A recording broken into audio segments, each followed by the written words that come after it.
it should go, who's got the power? You got the power. Who's got the power? You got the power. Who's got the power? I got the power. All power to the reader, to the reader.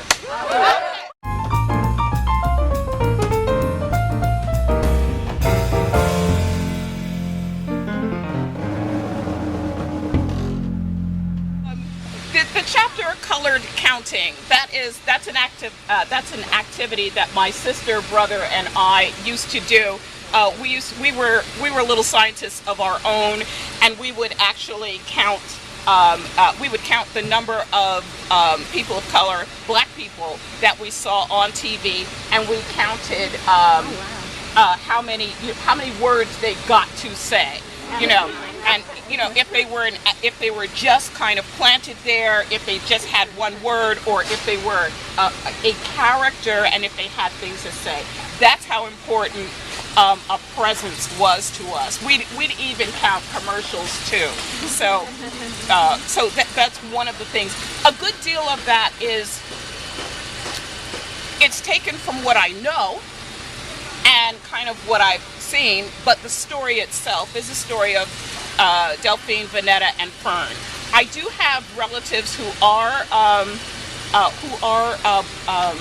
Black Panthers, former Black Panthers, and Black nationalist activists.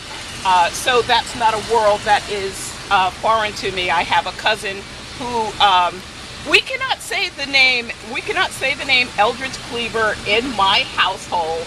Rather, we can't say it around Grandma, who is 93, because her grandnephew, he was a college student in UCLA, and he got swept up into the movement, and he was one of those who was on the plane hijacked to Algeria, and he's still there, and Grandma's big thing is, Eldridge Cleaver came back and wrote books and got rich. Those are Grandma's words. My nephew is still over there, so the movement has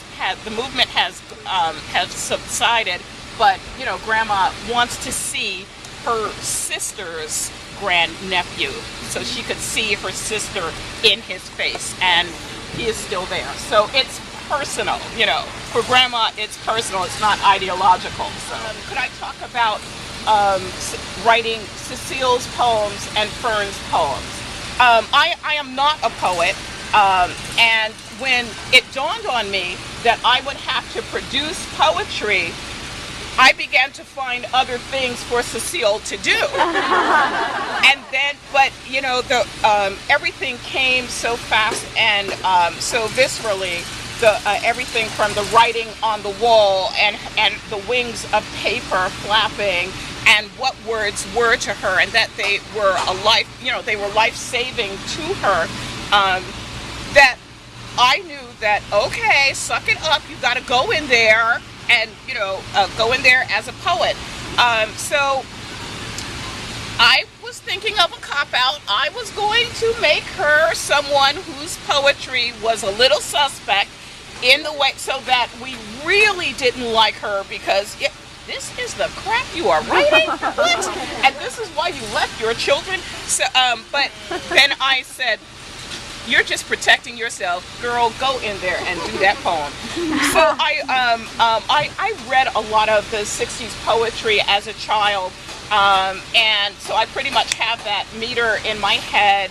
Sonia Sanchez and Nikki Giovanni, June Jordan, and so forth.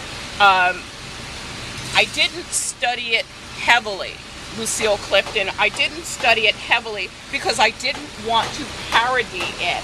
But I had this bent for Cecile that I would give her a womanist point of view that would have to come out through her poetry, but that she would have to be connected to the struggle of identity. And since we're talking about like the whole, mother versus, alien, so to speak, and then we have Mother Africa and her lost children.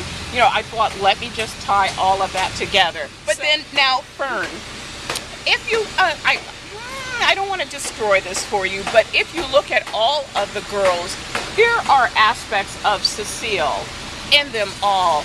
And Cecile, Fern insists on herself in a kind of a way that Cecile does.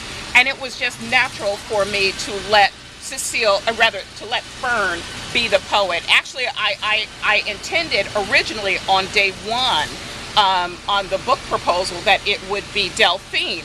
But then I said to myself, that girl ain't got no time for that. She's got to go and, do all these things. She don't have, she has certain affects in her voice, but it is Fern. And so I said, I looked at some juvenilia, and I was just really blown away by how sophisticated a 4-year-old's poem could be. But I didn't want to take away from Fern's, from her innocence, from who she was as a person, to make her into a poet. So I made it all relatable to Fern. So you have and good doggy and all of that. But she knows what she sees, and she has him in her sights. So so this is a conflict that happens early in the story, and so I feel like I have to deliver on that and through Fern.